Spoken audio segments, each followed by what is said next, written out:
This week, Conflict Zone is in Hamburg, where the outgoing Secretary General of the United Nations, Ban Ki-moon, is receiving the honorary German Sustainability Award. Ban leaves office in just a few weeks after 10 years in charge. But what is his personal legacy, and what condition is he leaving the United Nations in?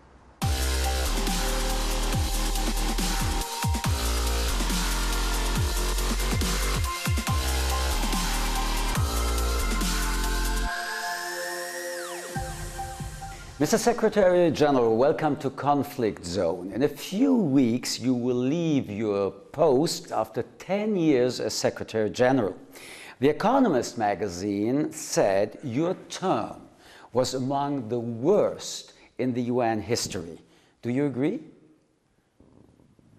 It's free that among 7 billion people, everybody may have different views. That's why I'm asking your view. I do not agree with that judgment. Of course, my legacy will be evaluated and assessed by history. It's not me who should say about my legacy.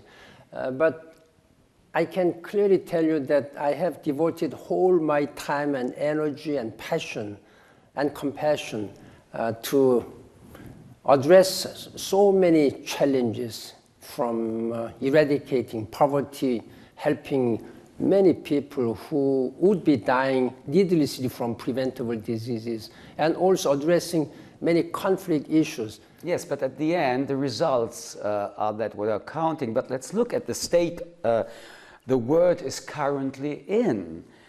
Climate change, various wars, terrorism, extremism.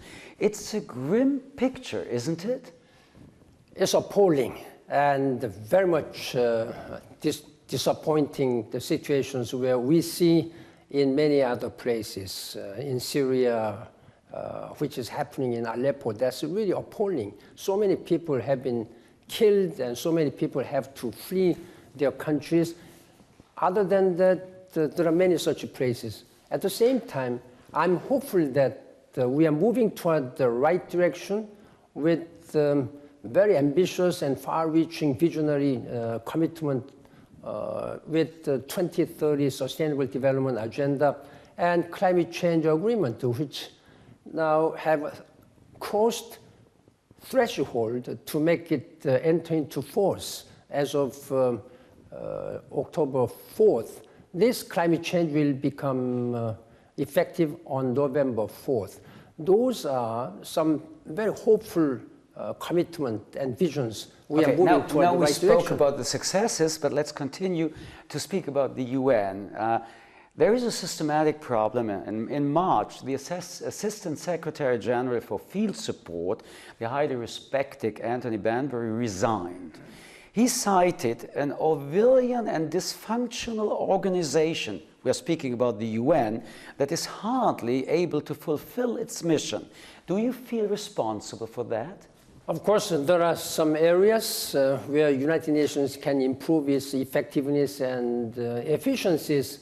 I do know that I'm conscious of these areas. Tell me one or two of them.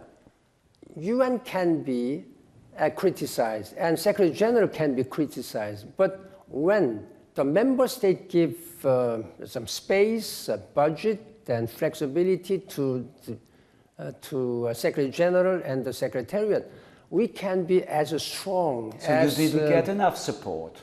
We do not get enough support as it should be because of a continuing economic crisis, and we are underfunded. It's not because of underfunded. There is a division among member states. We have 193 member states. In normal cases, do you agree that you didn't have only a financial problem? The political support was also not very big and high. Of course, there is no such political support. Coherent and consolidated support by the member state will make the Secretariat and myself as strong as they want to be. But unfortunately, we have seen so many divisions. Let me give you an example. Many people are very much frustrated why United Nations has not been able to resolve this Syrian crisis during the last 6 years. First of all, Syrian people are divided largely into two parts. Regional powers in the Middle East, they are divided. And Security Council has been mostly divided during the last 6 years now. Then there is a very limited space for Secretary General or my special envoy can handle this matter. It might be like that, but as you mentioned it, we have to talk about Syria. You have said that Aleppo is worse than a slaughterhouse. The situation there is the product of 5-6 years of failure, all on your watch. The slaughterhouse is part of your legacy. You are a part of the system. You are perhaps responsible partly for that, what is going on there. I do not want to avoid my responsibility as a Secretary General, but at the same time, we should act reality why it has happened so. There's serious divisions of political will. First of all, the Syrian government has never agreed to any transitional governing body proposal which was adopted in 2012 and has been reaffirmed, reconfirmed by the Security Council and again reaffirmed by International Syrian Support Group. Therefore, we need to have a consolidated unity of political will at this time. Do you understand that day after day, people are dying, children are dying, and even since your speech to the United Nations General Assembly last month, the killing and torture have continued. Nobody is listening. Nobody. As a Secretary General, I have been really speaking out to raise political awareness and awareness on human rights and human dignity. Then the people have not been united. They are all talking on their own terms. First of all, too late, not loudly enough? No, it's not too late. From day one, I have been speaking out. You should know that. The UN has failed Srebrenica, Darfur, Rwanda, and now Aleppo, and now again Aleppo. So who needs the UN? If you do not have United Nations at this time, the situation would have been much more tragic, much more bloody.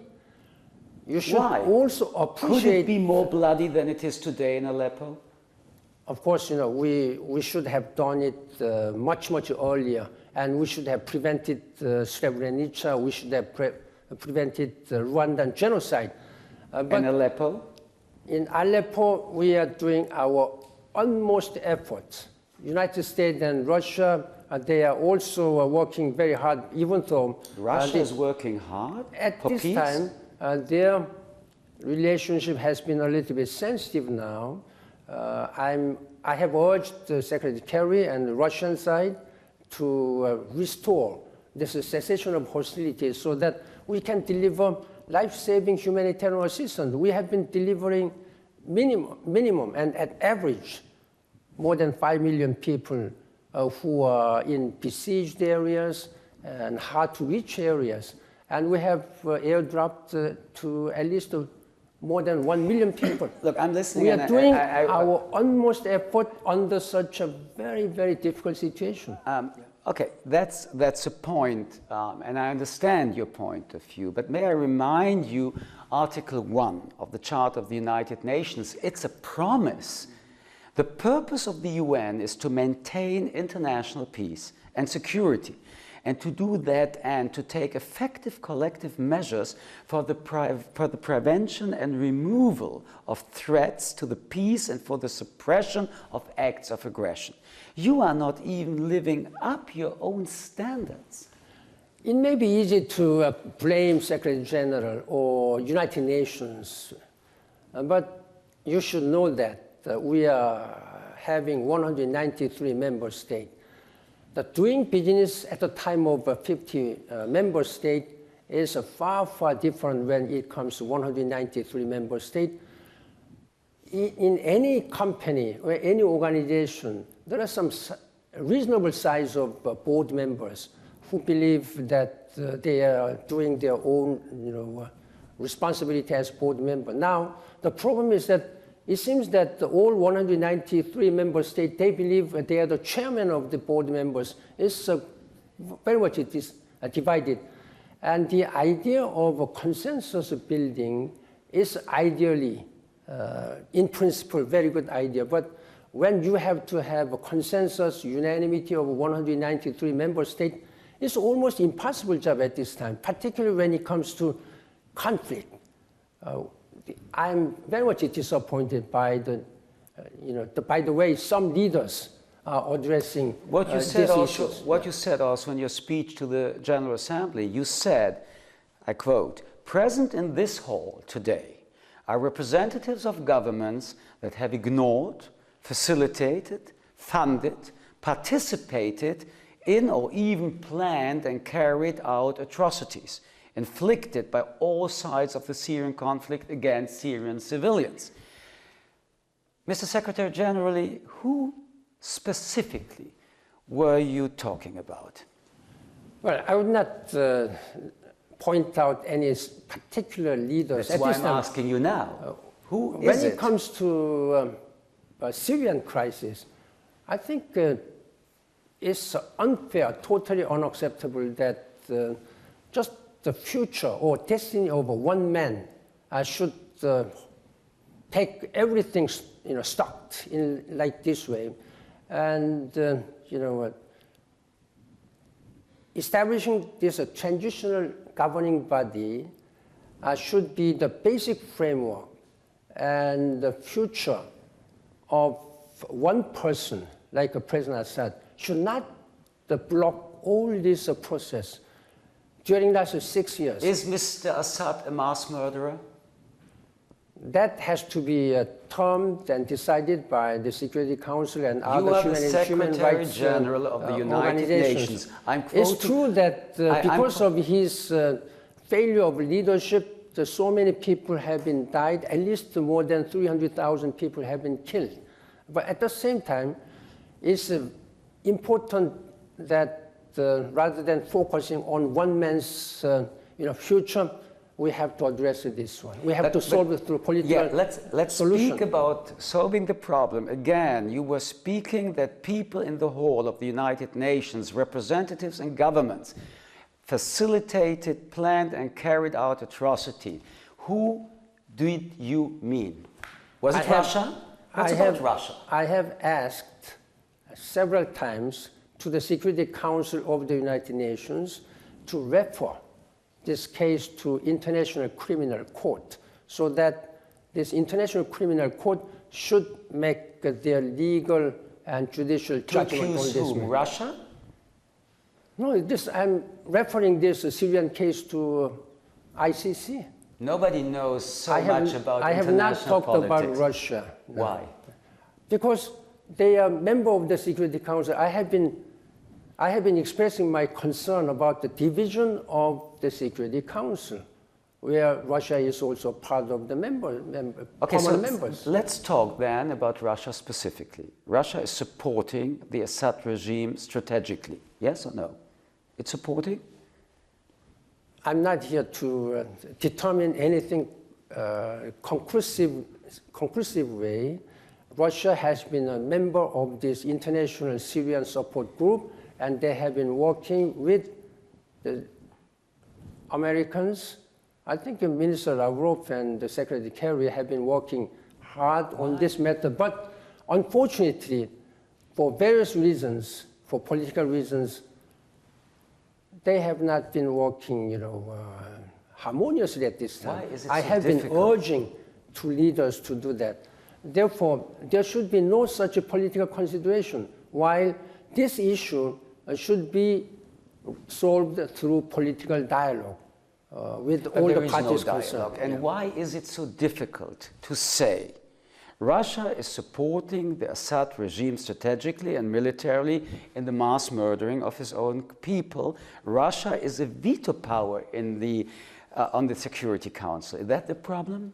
That's why I'm asking the unity of purpose among Security Council, particularly veto power countries, permanent 5 member states. Yeah.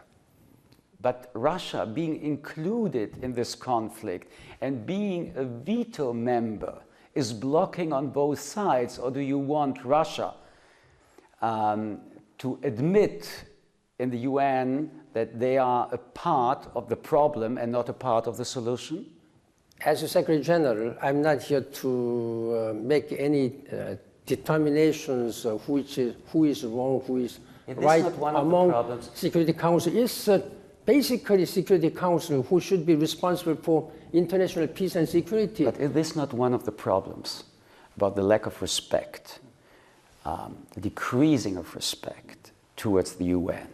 That nobody is really saying anything anymore, that the UN is so diplomatic that nobody gets any orientation, even not by the Secretary General, in such a genocide we are living now through in Aleppo. Nobody is responsible. Nobody can say, perhaps it's Syria, perhaps it's Russia. There are relevant international justice system who has to make judicial determination on this matter. You should understand the role and position of the Secretary General. And what I have been saying as a moral voice of this humanity, I have been speaking out when it comes to violation of human rights, that they must uphold with the highest priority to uphold the human rights and human dignity of all the people. Now, on this Syrian case, as I said, there are 3 divisions: Syrian people and regional powers and the Security Council.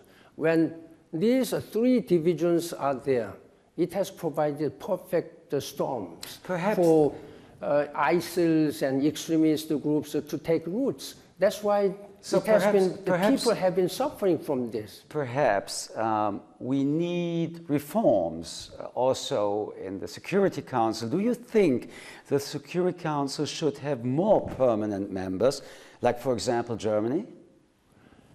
It's one of the ideas that countries like Germany or India or Brazil or Japan or some other countries should be given this permanent status of the Security Council.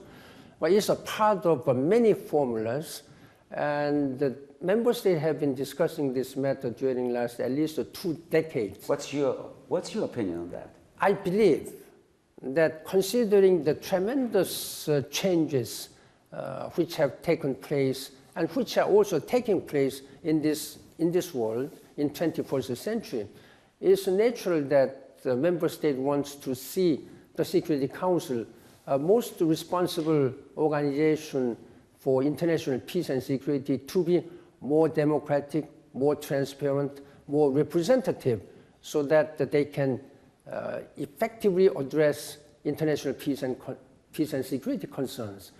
But unfortunately, member states have not been able to agree on anything, including the size or formation, how this Security Council should be changed. But there are things which are decided. The UN has trust issues, as we mentioned, and it has major credibility issues. Even as Saudi Arabia was already under suspicion of committing massive human rights violations at home, and in addition to war crimes in Yemen, the country was allowed to remain a member of the Human Rights Council. This is cynicism and hypocrisy, isn't it? Again, it's the decision of the member states. It's not the Secretary General. Member states elected. What is your opinion on that? You are representing the UN.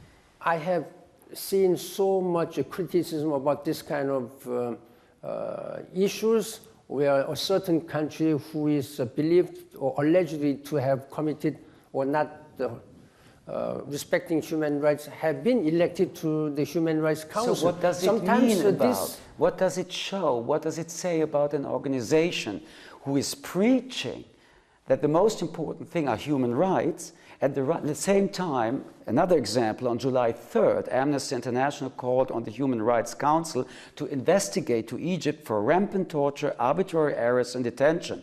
On July 8th, a few days later, Egypt replaces Saudi Arabia as the head of the Human Rights Council Advisory Board. I mean, this must be a joke when you are speaking about human rights. You know that the United Nations is composed of all sovereign states. According to charter provision, they are admitted, they are elected to a certain organization. That's the decision of the member state. How did you feel about it? I am aware of all this criticism.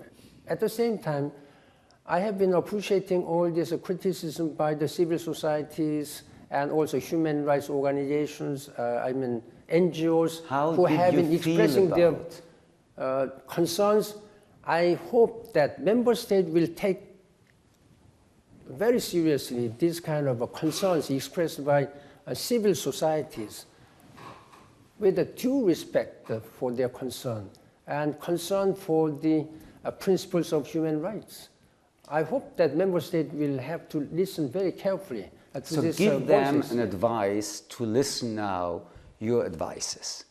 My advice Two is advices, your most important advices, that the credibility of the UN in the future will be increasing. my first advice, as I briefed the General Assembly last month in my final report to the General Assembly, that member states should reconsider what will be the best way to meet the expectations of the international community, the decision-making process. There is confusion between consensus and unanimity. If you really want to manage the decision-making process of all these 193 member states in almost absolute unanimity, in the name of consensus, then United Nations will continue to be criticized like this way. We will not be able to take any decision, and there will continuously be division. And there are certain countries who are hiding behind this decision-making process. That's one thing. And second advice would be that member states should show more compassion. There are, on many cases, people show only passions. Then when passions are only expressed, then you don't know where this passion will be translated. Therefore, passion should always be accompanied with compassionate leadership. There are so many 65 million people who need our support. Those are refugees and migrants. There are, at this time, as of today, 135 million people who need daily assistance, humanitarian assistance. That's what United Nations is doing. But we are also suffering from acute lack of funding. A last question. Is the UN an alibi? Are you, as a Secretary General, were you an alibi for those who didn't respect human rights, who killed people, who didn't respect the needs of the refugees? We are the first responders, always, and helper and rescuers of those people who are in need of support. We are trying to provide life-saving support, whether it is a humanitarian or any security protection. I am conscious of sometimes lack of support, such kind of thing, or as a speedy, as effective response to that. But you should also understand the circumstantial difficulties, lack of political will on the part of member states. There are a lot of political blocks which make our work very difficult. I'm urging member states to fully abide by human rights principles and values of the United Nations. After all, United Nations exists for the people. We are serving the peoples around the world. Mr. Ban Ki-moon, thank you very much for being conflict zone. Thank you very much. Thank you very much. Thank you. Thank you, It was a big pleasure. Thank you. Thank you.